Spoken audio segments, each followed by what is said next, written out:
from some undisclosed location, somewhere where no one can find him. It's time for the Jesse T. Show. I got a bongo. I got a bongo. I got a bongo too. That's what I want to talk to you about.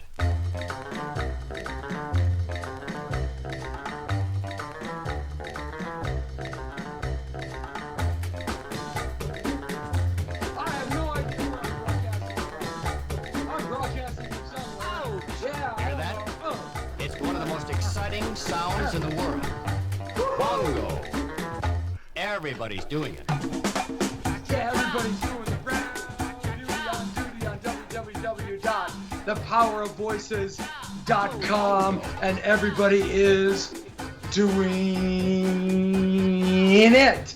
Hey, good to have you back with us. Jesse Terrero is back with you. The Brown Beauty is on duty on thepowerofvoices.com. A short week. Wait a minute, did my fingers just cross each other? It's a short week. That's right. Wednesday is probably the last working day for most folks because, of course, it's Thanksgiving. Hey, Thanksgiving. Hey, Thanksgiving holiday.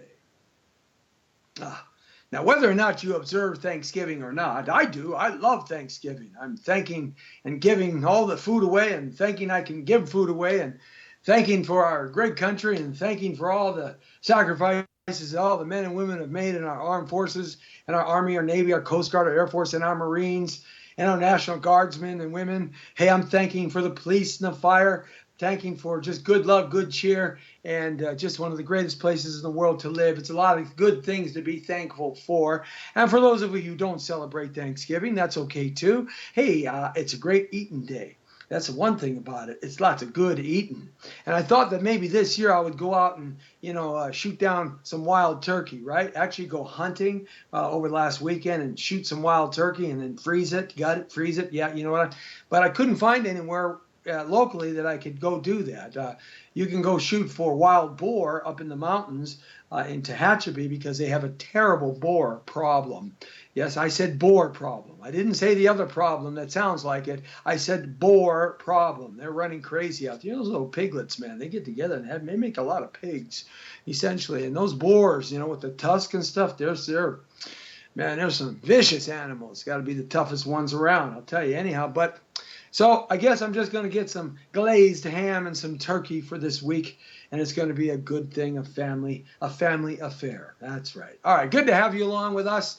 We are broadcasting live here from the undisclosed location somewhere on Facebook.com/Jesse Terrero and Facebook.com/The Power of Voices. Working two cameras here, camera one, camera two. So you see me go back and forth, download that free app for Apple and Android. It's good to have you along as we broadcast live too as well. On YouTube Live, The Power of Voices, and we mainstream, we in-stream, we upstream, we live stream, we Instagram, we MoneyGram. I need some more MoneyGrams, that's for sure. I need a Grammy that will give me some graham crackers.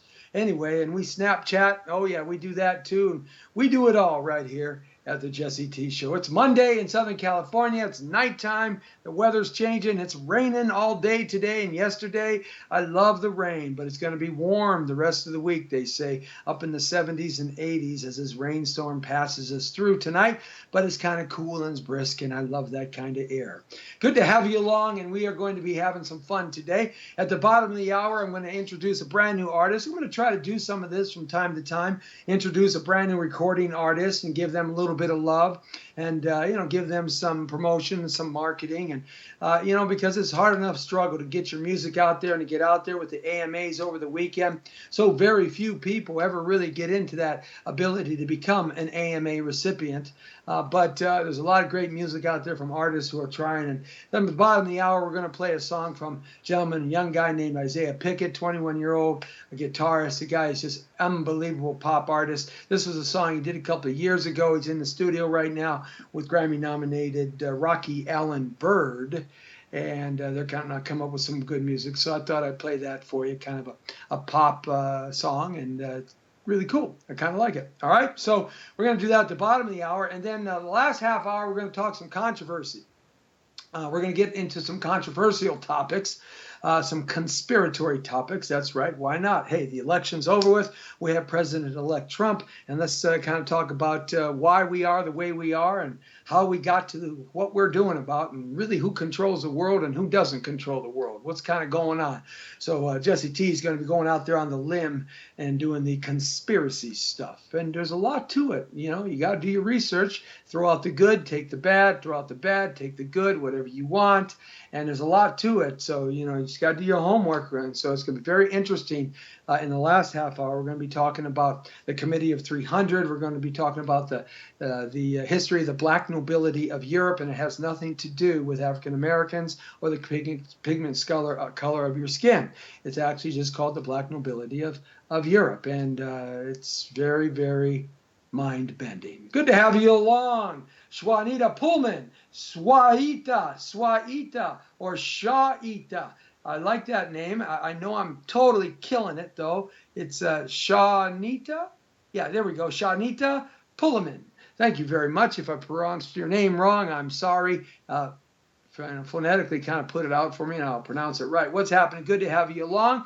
You're a new viewer. Thanks a lot. And for all our viewers who are starting to chime in now and let us know what you're doing for this holiday weekend, what you're doing. Are you traveling? Are you staying home? Are you having turkey? Are you having ham, roast beef? Are you vegetarian? You're going to celebrate with friends and family? You're going to be by yourself? Let us know what's going on for this holiday week coming up, and that being Thanksgiving.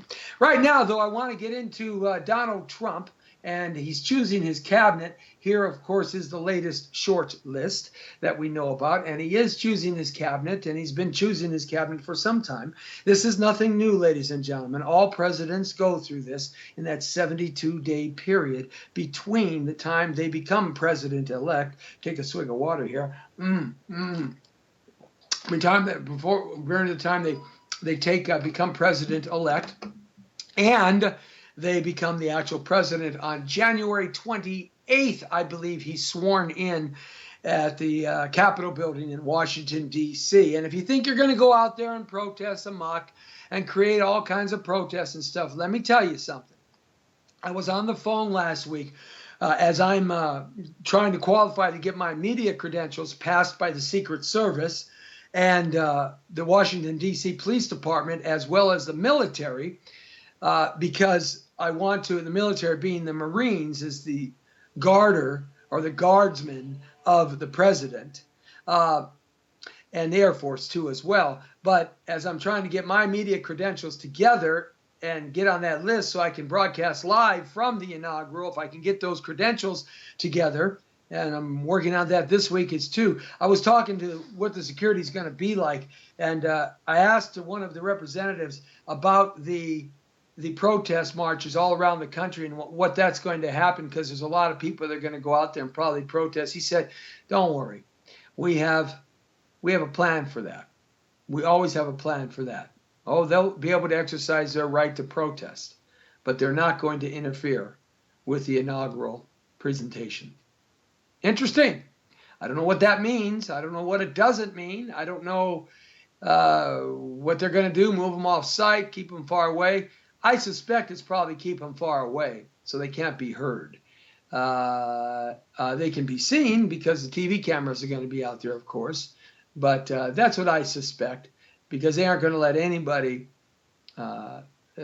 disrupt the inaugural presentation of a brand new president-elect, President Trump. And rightfully so. They really shouldn't. But they can't deny them the right to protest. So they'll be on site. All right. So if you think you're going to be going out there and doing that, you might as well just think twice. It's not going to happen. All right. So stay at home, watch TV, put some picket fence out in front of your park or your house and protest there. That's what I would do. Anyway, let's look at Donald Trump's cabinet right now. This is the topic of everybody's conversation. Everywhere I go, did you hear what Trump did? Did you hear what Trump said? All those meetings and all that stuff.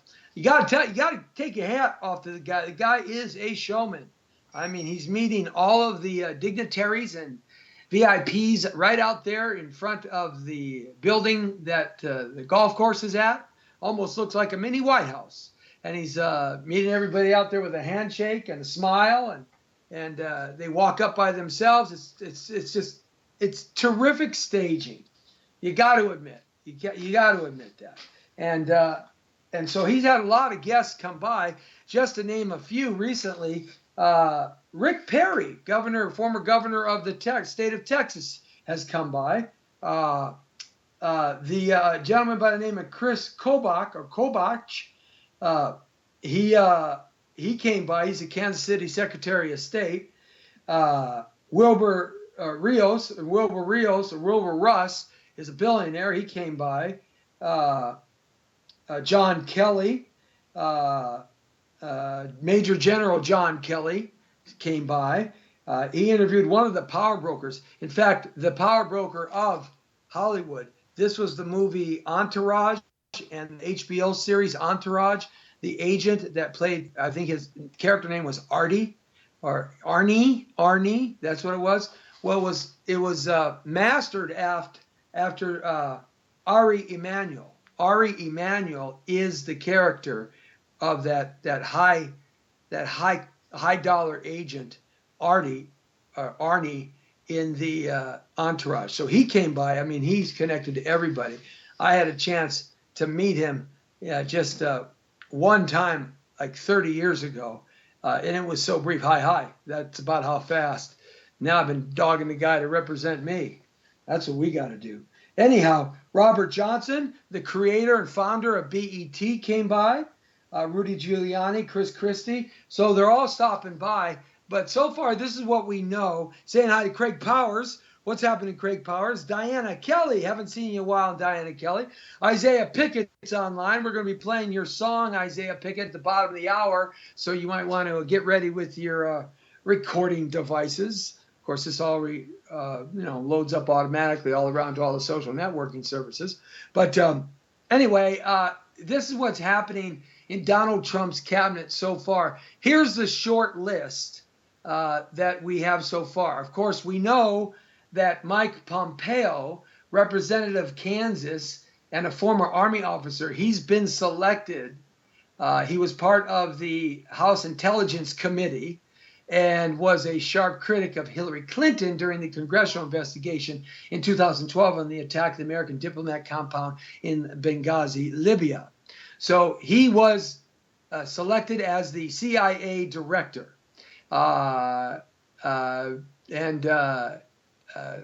President-elect Donald Trump said he feels that Mike Pompeo will be terrific at complex threats to American security. He has a strong diversity and solving problems and being out front and steadfast. The new CIA director will have to decide whether to undo a CIA modernization or put in place by Director John O. Brennan, and how to proceed if the president-elect orders a resumption of harsh interrogation tactics or not.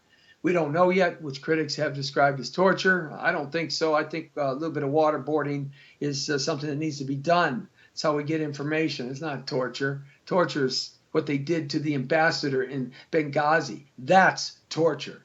If you want to know what they did to the ambassador in Benghazi, why don't you just look it up on the internet, the photos and the pictures and the disgusting, horrible torture that they put that man through.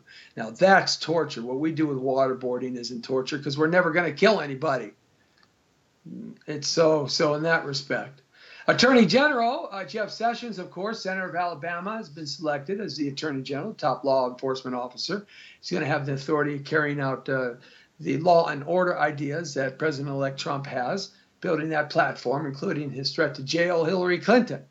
The nominee can change how civil rights laws are enforced as well. Sessions is a strong proponent of strict immigration enforcement, as you know, reduced spending, and tough on crime measures.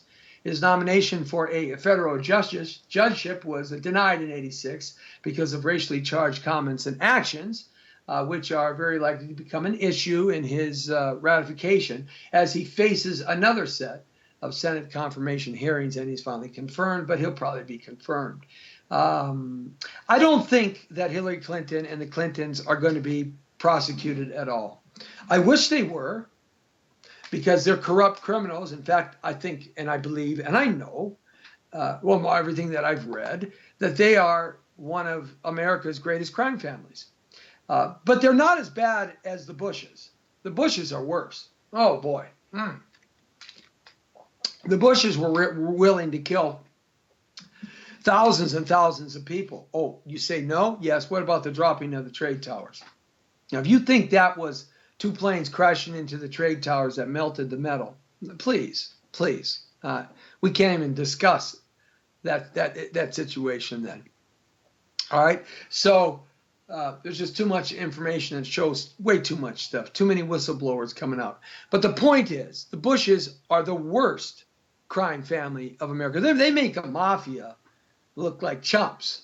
I mean, that whole 11 to 12-year war that we were involved in the Middle East was all a bushy plan from old man Bush, the vice president of the United States of America under Reagan. Reagan never wanted him as a vice president, by the way. He and Reagan never got along. In fact, Reagan despised him in the reality of it. I read 2 autobiographies about Reagan, and he despised him. Didn't want him, but that was sort of a compromise he had to make to go forth. He had to make that compromise in unifying the Republican Party, because Reagan was sort of like a Republican, but they didn't think he was going to win. They really didn't. They thought Carter was going to win the first time. So in that respect, they weren't very good friends, and they argued a lot. In fact, there's some hearsay and some conspiratory stuff that the assassination attempt against Reagan was really never supposed to make it. And then Vice President Bush was supposed to become president. Something to that, I think. But I don't think Clinton is going to be, they're not going to go under a trial. They're going to be pardoned by President Obama. He still has the right. He still hasn't exercised his pardons. And usually outgoing presidents pardon hundreds and hundreds and hundreds and hundreds of people. So they're going to be pardoned. Some of the underlings will go to jail, but they'll be pardoned. That's what I predict. And I predicted Trump was going to win right the minute he came down the escalator. I don't know. Don't take that to Vegas, though. You want to buy me a California lottery ticket, I'll share it with you. All right, so Michael T. Flynn, General Michael T. Flynn, retired Army Lieutenant General and former Director of the Defense Intelligence Agency, has been selected. General Flynn has been outspoken about his view of the threat posed by Islamic militants and was an ardent supporter of President-elect Trump during the campaign. And General Flynn is now the National Security Advisor. So these we know, although not a member of the cabinet, is a critical gatekeeper for policy proposals from the State Department, the Pentagon, and other agencies, a function that takes on more importance given Mr. Trump's lack of experience in the office of the presidency. So this could take on a very, very important pattern for General Michael T. Flynn. And he was a real supporter of bringing on the Veterans for Trump coalition with Joshua Macias, the chairperson. So we know that's going to happen. White House Chief of Staff, of course, Rance Priebus, he's now announced on Sunday he's the White House Chief of Staff. Controversy about him.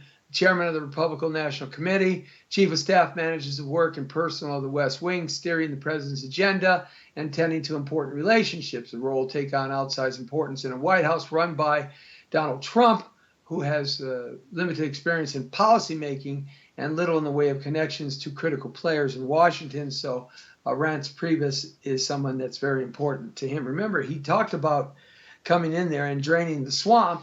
And with these three nominees, he's basically starting to drain the swamp. Chief Strategist Steve Bannon, I don't see the problem with him. All this white supremacy stuff I think is pretty silly. He just has outspoken views about what he believes about stuff. He was also considered for Chief of Staff, but Trump instead picked Priebus, working as equal partners in the administration. He is now an appointment by the president-elect. He'll be in the right-wing media executive. He's going to be the number one guy there. And and they say that he represents racist views. I've yet to see any concrete evidence about that. Secretary of State, there's a whole litany of names. When President-elect Trump becomes president, he's got to pick a Secretary of State before then, and it's the centerpiece, really, of the post. 1945, his challenge will be the State Department is the centerpiece. It is the most important one, Secretary of State. That's why Hillary Clinton was, it was so disheartening to see the things that happened under her watch. This alliance of building and with globalism is probably going to change and maybe be dismantled. But here's some of the people: John R. Bolton, former state ambassador; Bob Corker, Tennessee chairman, Senate Foreign Relations Committee; Rudolph Giuliani, former New York mayor; Nikki Haley, governor of South Carolina; Zalmay Khalilzad, former United States ambassador to Afghanistan; David H. Petraeus, former four-star Army general and director of CIA; Mitt Romney, I think, would be a good choice, quite actually, or David Petraeus, or Rudy Giuliani, the 2012 Republican presidential nominee and former governor. Treasury Secretary, another real important place.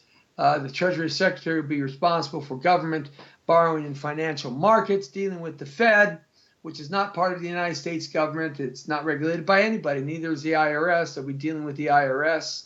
The Treasury Department also carries out financial sanctions against foreign enemies, which are key to President Obama's Iran deal and his dealings with Cuba. Thomas Barrack Jr., chairman of the Colonial Capital; Jeb Hesarling, representative from Texas; Stephen Mnuchin, former Goldman Sachs executive and Mr. Trump's campaign finance chairman. I don't like that one at all. I can't stand anybody who worked for Goldman Sachs. Goldman Sachs is, I have a lot to say that's not really nice about Goldman Sachs. That's for another day. Just let me say this. They've done some horrendous things in the 2008 subprime blow up. They were into some really disgusting businesses internationally. Tim Paltry, former Minnesota governor. Defense Secretary. Incoming secretary will shape the fight against the crazy psychopath terrorists, which oversee the military there in that crazy area they're fighting in Aleppo. That is struggling to put in place.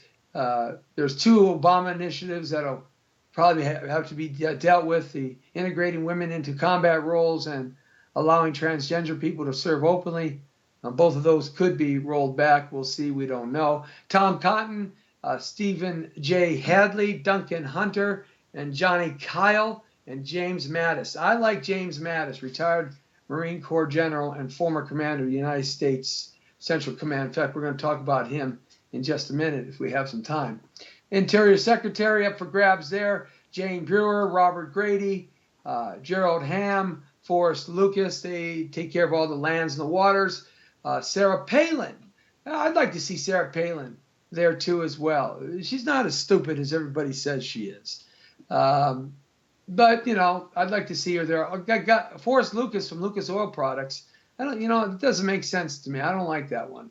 But I think Sarah Palin would be a good, ardent Interior Secretary defender. Agricultural Secretary oversees the farming industry and food quality and all of that. Sam Brownback, Chuck Connor, Sid Miller, and Sonny Perdue. Commerce Secretary Dan Domenico, Louis M. Eisenberg. These are all on the short list. Labor Secretary Victoria Limpnick, Equal Opportunity Commissioner and Workforce Policy Counsel to the House Committee on Education and the Workforce. Health and Human Service Secretary Bobby Jindal, Rick Scott, Mike Huckabee.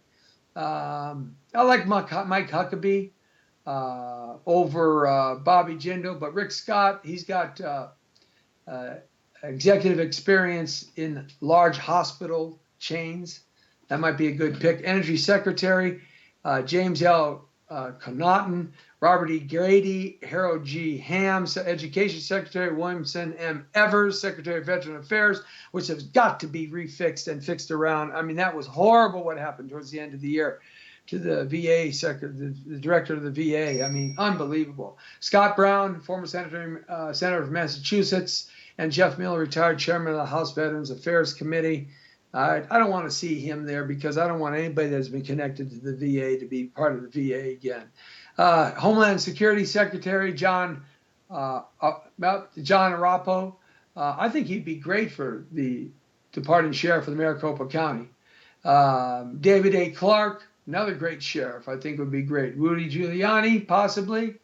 And Michael McCall, representatives from Tennessee. EPA Administrator Myron Nebel, Robert Grady, Jeffrey Homestead, U.S. Trade Representative Dan DeMarco, U.S. Ambassador Kelly Ayotte, Telsa Gavard, and Richard General. So those are that's kind of the short list of his cabinet and whatnot. So we'll see how that pans out. They're doing a lot of discussions today, and they are probably going to have some decisions coming out very soon. The reason why I like General James Mattis is this. I'm going to read you something for General James Mattis, for Defense Secretary. And this is why I like him. Retired Marine General James N. Mattis is something of a legend to U.S. military people. Sort of like a Patton guy. Looked as a warrior among Marines, a well-respected member of other services, a general's general. He's been at the forefront of a number of engagements. And this guy's not afraid to lead his troops into battle. He led his battalion of Marines in the assault during the Gulf War in 1991 and commanded the task force charging into Afghanistan in 2001 and 2003. As a major general, he once again took up the task of motivating his young Marines to go into battle. One day before beginning the assault into Iraq on March 19, 2003, every member of the 1st Marine Division, the big one, received this letter written in Mattis's own hand. He hand wrote these. In the letter, he tells them, "On your shoulders rest the hopes of mankind." I'm going to read you the letter here. I think it's very motivating. And this is the kind of guy you want as Secretary of Defense. Commanding General's message to all hands, 1st Marine Division, REIN. For decades, Saddam Hussein has tortured, imprisoned, raped, and murdered the Iraqi people, invaded neighboring countries without provocation, and threaten the world with weapons of mass destruction. The time has come to end his reign of terror. On your young shoulders rest the hopes of mankind. When I give you the word, together we will cross the line of departure, close with those forces that choose to fight, close and destroy them. Our fight is not with the Iraqi people, nor is it with members of the Iraqi army who choose to surrender. While we will move swiftly and aggressively against those who resist, we will treat all others with decency, demonstrating chivalry and solidarity, compassion for people who have endured a lifetime under Saddam's oppression. Chemical attack, treachery, and use of the innocent as human shields can be expected, as can other unethical tactics. Take it all in stride. Be the hunter, not the hunted. Never allow your unit to be caught with its guard down. Use good judgment and act in best interests of our nation. You are part of the world's most feared and trusted force.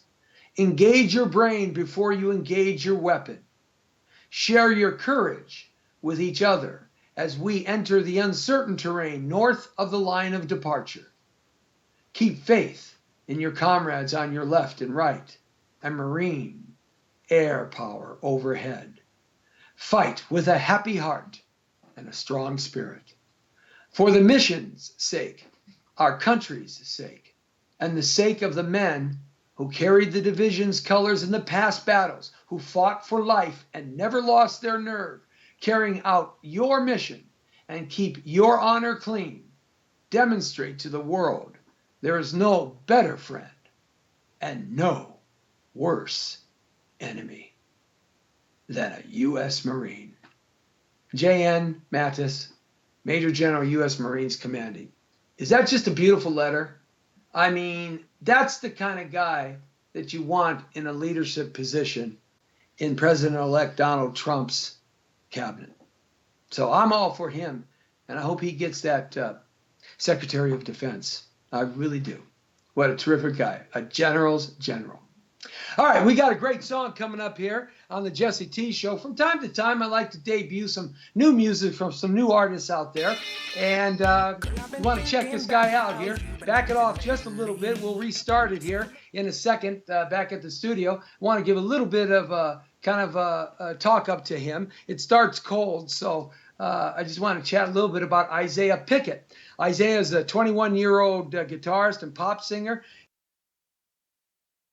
4 or 5 states for the last year and a half or so, and he's this song we're about to hear is a terrific song, and it was done about 2 years ago. He made this a couple of years back. Currently, he's in the studio right now. We hooked him up with Rocky Allen Bird, a Grammy-nominated producer and songwriter.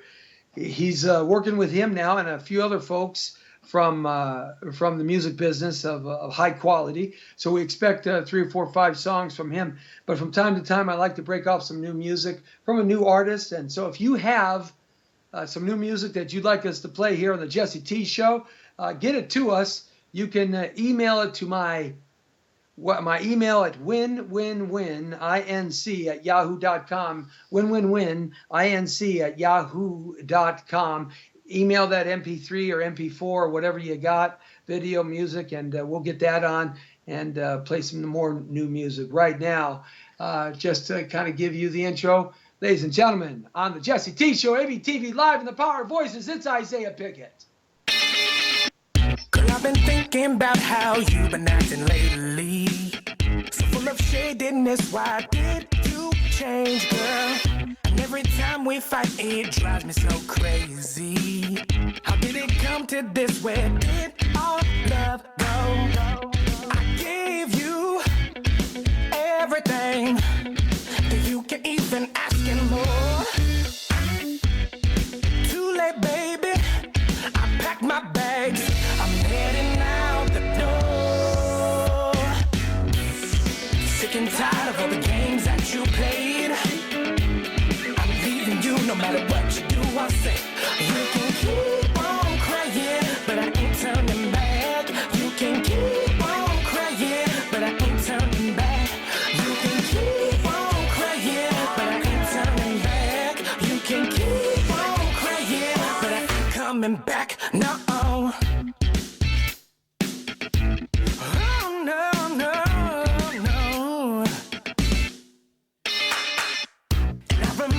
When you said that it was over, you told me you moved on and found someone new. But now that he is gone and you're feeling lonely, you always call my phone and girl, that ain't cool. I gave you everything that you can even ask and more.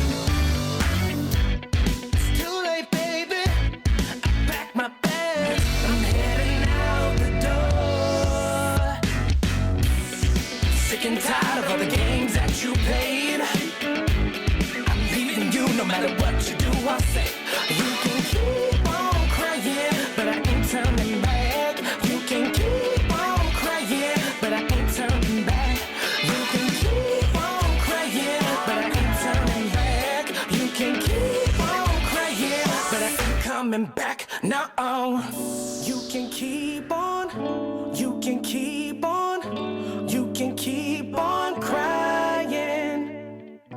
You can keep on, you can keep on, you can keep on crying.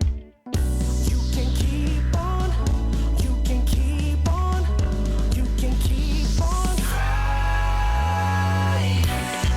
Sick and tired of all the games that you played. I'm leaving you no matter what you do. I say you can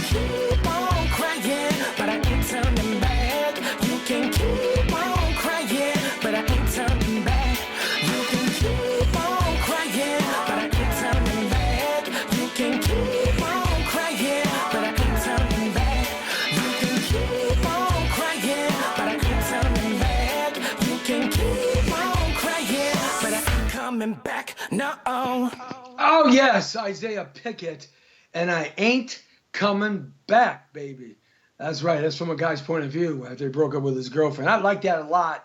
Man, that was done a couple of years ago. Isaiah Pickett from up north, just a terrific artist. You can check him out on SoundCloud. Also, you can go to his Facebook page, Isaiah Official Music, and check him out there. And if you want to hear the song, those of you who are chimed into Facebook.com/Jesse Terrero, you got to go to Facebook.com/The Power of Voices, or on our YouTube live site, The Power of Voices, and you can hear the song. We have to work out a technical difficulty. That's the first time we've done that here on a remote. So we'll figure out how to get that worked up so you can hear the song too as well here by tomorrow on Facebook.com/Jesse Terrero. Isaiah Pickett, everybody. I predict, you should hear his new music.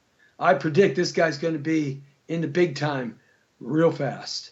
And so, by the way, if you have some new music, I don't care what genre it is, classical, rock, R&B, soul, hip-hop, country, it could be opera, it could be any kind of music that you think is good, and get it into us, that you produce, that is yours, that we can play here on the Jesse T Show to our massive listening audience and viewing audience. That way then you get some marketing out for you, and maybe you can get a break doing that. And we'd love to get that. Please mail those in to email at winwinwininc@yahoo.com. winwinwininc@yahoo.com. WINWININC@yahoo.com, which means when you win and they win, then I win. We all win together. It's the trifecta, the power of three, the strongest figure in the world, the triangle, because it always lands on a solid base with a point pointing to where you should go. All right, my friends, good to have you along with us. So we just wanted to briefly cover in the last half hour kind of what was going on here and bring you up to date in terms of President-elect Donald Trump's brand new cabinet and how he's putting it together. Fascinating stuff, just absolutely fascinating. And it's good to know this kind of information, because then you can kind of get to see how things come together and understand that things just aren't haphazardly put together. A lot of these cabinet nominees have to be, many of them have to be put in front of Congress, both houses, and voted on to be confirmed. So there is a possibility that one or two may not be confirmed, and they have to find another one. Right now, though, this half hour, we're going to be jumping into some conspiracy stuff, because it dawned on me over the weekend. I was watching how this has panned out politically and in the world, and how the movement of the world is going right now, and the things China are saying, and the things Russia is saying and doing, as well as Iran and North Korea, and how the Middle East is shaping up in Europe, too, with all the problems they're having. They just busted down another terrorist group in France that was about ready to kill hundreds and hundreds of people overnight.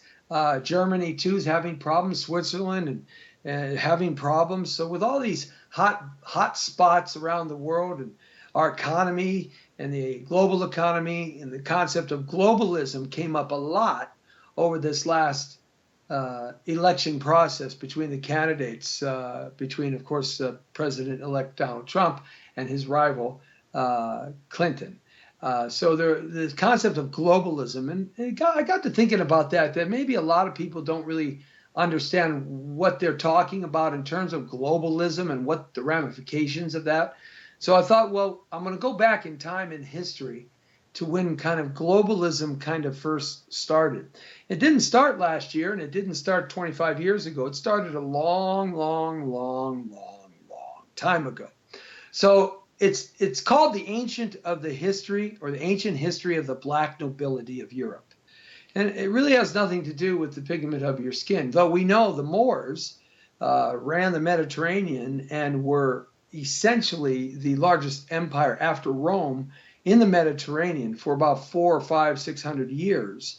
That's why Spain has a lot of Muslim buildings, Islamic type culture, Islamic type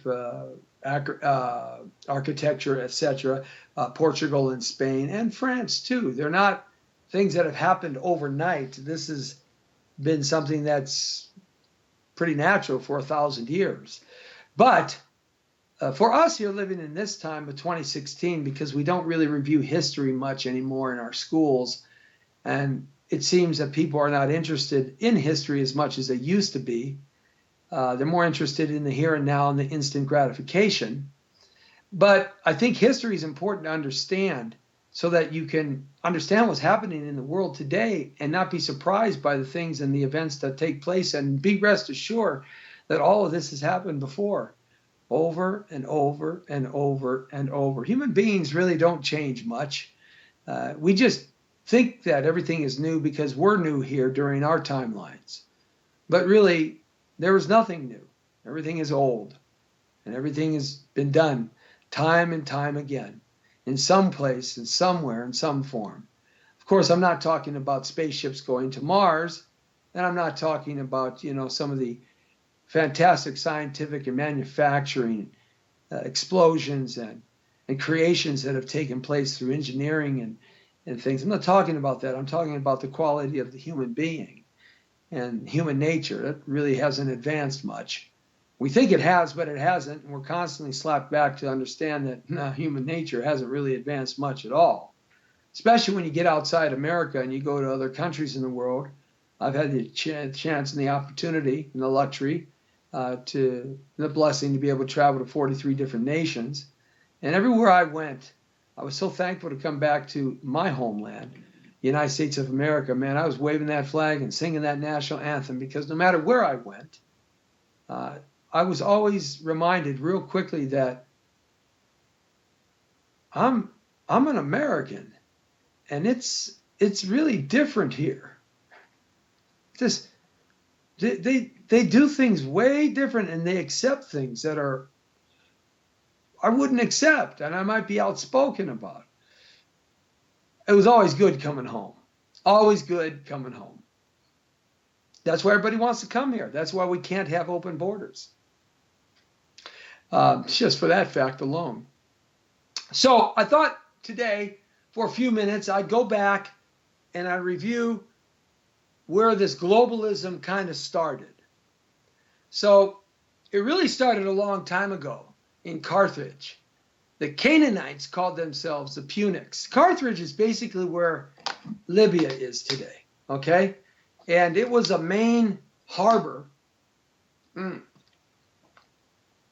It was a main harbor for all trade coming from Africa and the Middle East across the Mediterranean to Europe.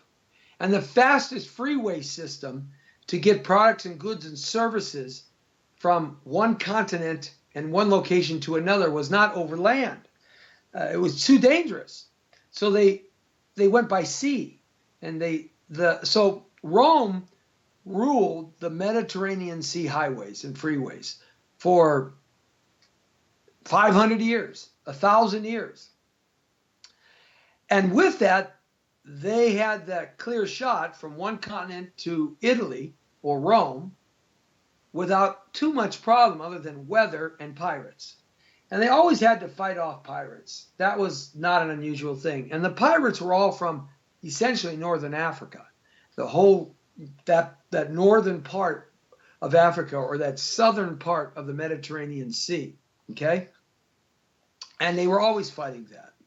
But that was the fastest, clearest, and safest route to get products and goods and services and trade going from that part of the Roman Empire to the other part of the Roman Empire. So Carthage was one of the main places, and the Canaanites called themselves the Punics. They were basically the ones that were in Carthage, okay? Rome attacked Carthage in full force beginning in 264 BC. So before Carthage, the Canaanites were there, and they called themselves the Punics, and they were attacked in 264 BC. That's basically about 300 years before Christ was born, and completed their task after killing or enslaving every Carthaginian. Okay, they killed and attacked everybody. Then, by sowing the land to salt, in other words, they salted the land under many feet of salt, mixed it in with the dirt so nothing would grow and would ever grow there again. The Edomites descended from Esau, or Esau, later intermarried with the Turks to produce the Turco-Edomite mixture, okay, up in Turkey, which later became known as the Tsars. Okay, who are the present occupants of Israel. they can date themselves all the way back to the mixture of the Turks and the Edomites, okay, the Israelis, all right, or the Israelites. Now, these Canaanites eventually adopted the name Sepharvaim, and they did that for deceptive purposes because they were always being killed, sought after, and murdered and destroyed by the Romans. They later became known as Venetians. The Venetians, Venice, Venetians. And by marrying into European royalty and aristocracy, the black nobility was created. The Venetians today control the Federal Reserve System in the United States of America. And let me say that again. The Venetians control the Federal Reserve System of the United States of America.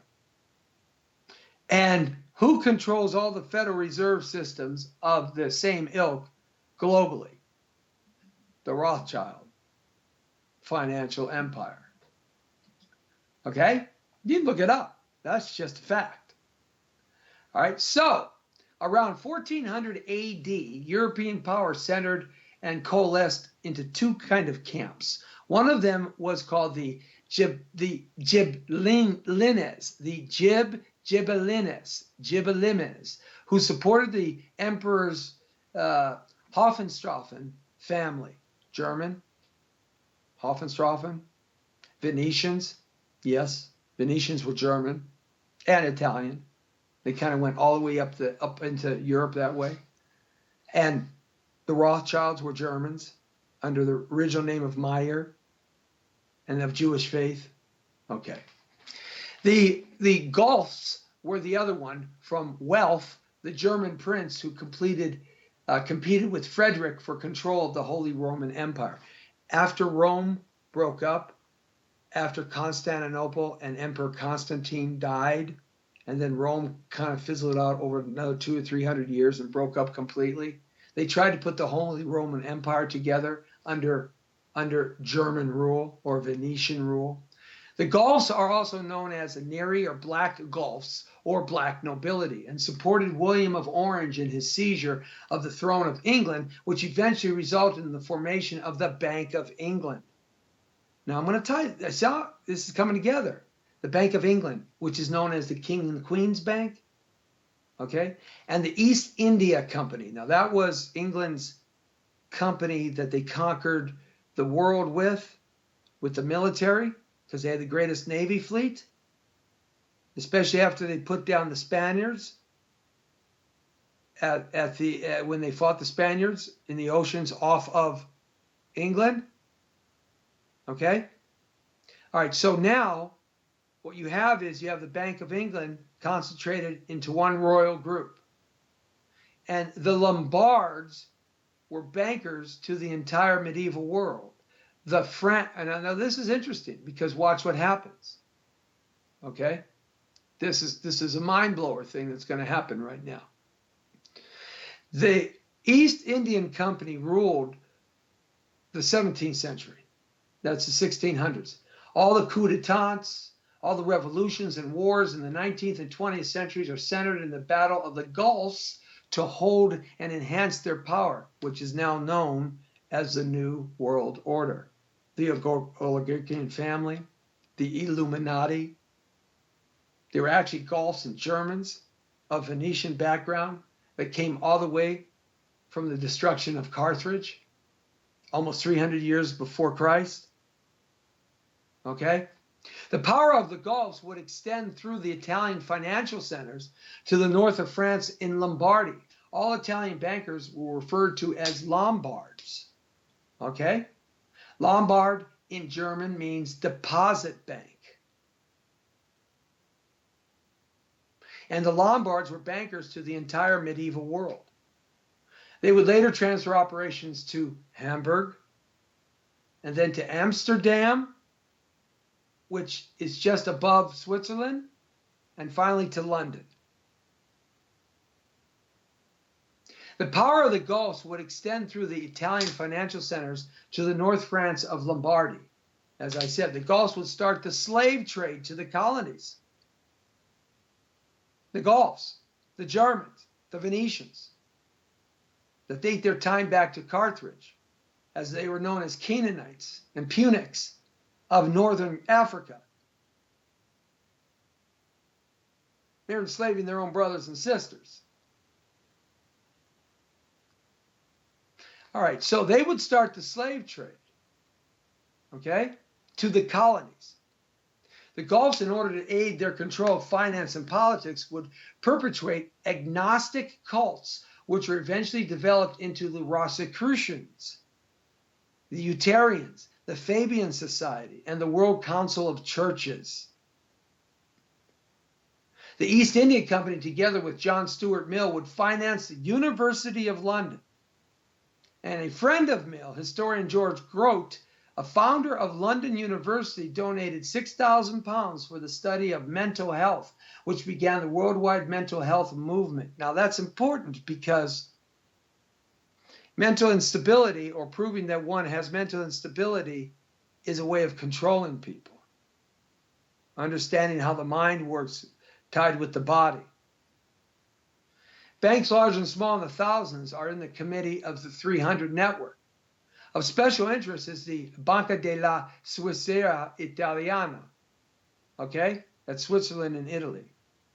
Since it handles flight capital investments to and from the United States, primarily in dollars and U.S. bonds, located and isolated in neutral Lugano, the flight capital center for the Venetian black nobility. Now, in secret, in 1822, the Treaty of Verona between Austria, France, Prussia, and Russia, the Jesuits agreed to smash the U.S. Constitution and suppress the freedom of the United States. Their methods included destroying free speech, destroying and suppressing the press, universal censorship, sustaining the corporation of the Pope and clergy to use religion to help keep nations in passive obedience, and financing wars against countries with representative governments. That's what the Jesuits agreed to do. The monarchs who signed this treaty were ultimately deposed in World War I. Most of these families are very wealthy and may be more powerful today than they were then when they sat on the thrones. They are known collectively as the black nobility. Privately, these families refuse to recognize any right to rule except their own. The fact that the treaty was made long ago does not mean it's void. The treaty was placed in the Congressional Record on April 25, 1916 by Senator Owen. George W. Bush, who was born in 1948, graduated from Yale, went to Skull and Bones. He is a distant cousin of the Queen of England. Part of the black nobility, which traces its power back 5,000 years. Prince Bernhard of the Netherlands created a group that became known as the Bilderbergs. Many conservatives believe, and researchers have come to recognize the Bilderbergs as an important force for the New World Order, or the new black nobility. According to former British intelligence agent Dr. John Coleman, the three world power groups, the Wicca Masons, i.e. communists, or communism, the Maltese Jesuits, the black nobility, black in the context refers to the character, not their skin color, the character, all work and under the central command of the Bavarian Illuminati, which binds them together. And the Bavarians created the Bilderberg Society for the purpose, the core of which is a council of 13 members for each of three groups, or 39 in all. And the old line ruling families who believe that they have the right to rule the world because they are descended from the emperors of the ancient Roman culture, and so-called by Holy Roman empires, consists of 13 to 15 blue bloodline families, which include the Rothschilds, the Rockefellers, the Kuhns, the Lehmans, the Loebs, the Sachs, the Warburgs, Lazard, Seth, Goldman Sachs, Schiff, Morgan, J.P. Morgan, Schroeder, Bush, Harriman. Others that have not been mentioned are more powerful than others. Prominent on the board of the two giant committees of 300 members is the Giustiniani family, black nobility of Rome.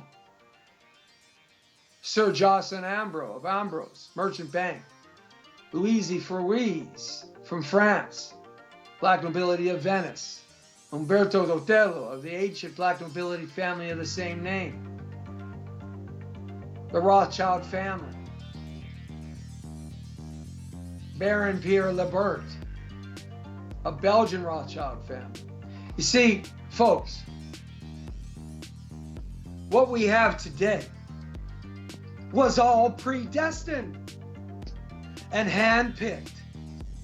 You think Trump became the president-elect just because he was an outsider?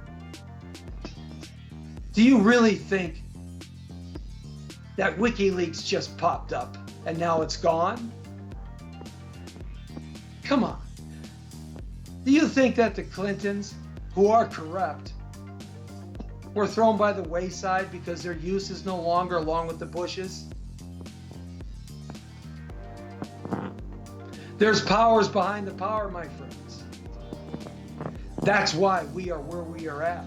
It's a great design and a great plan, and we've all gotten suckered into it. Stop protesting in the streets. Put your head on right. Find the shadow behind the shadow. Hey, it's the Jesse T Show, Monday through Friday from 5 to 6 right here. Of course, always. You enter my world, the world according to Torero, and you get straight on the point. Don't be sheeple. Be people. Understand one thing, and one thing for sure. Nothing happens per chance. Nothing happens just because. There's a plan. The greatest power of the planet, the presidency, is not going to be handed over to one person.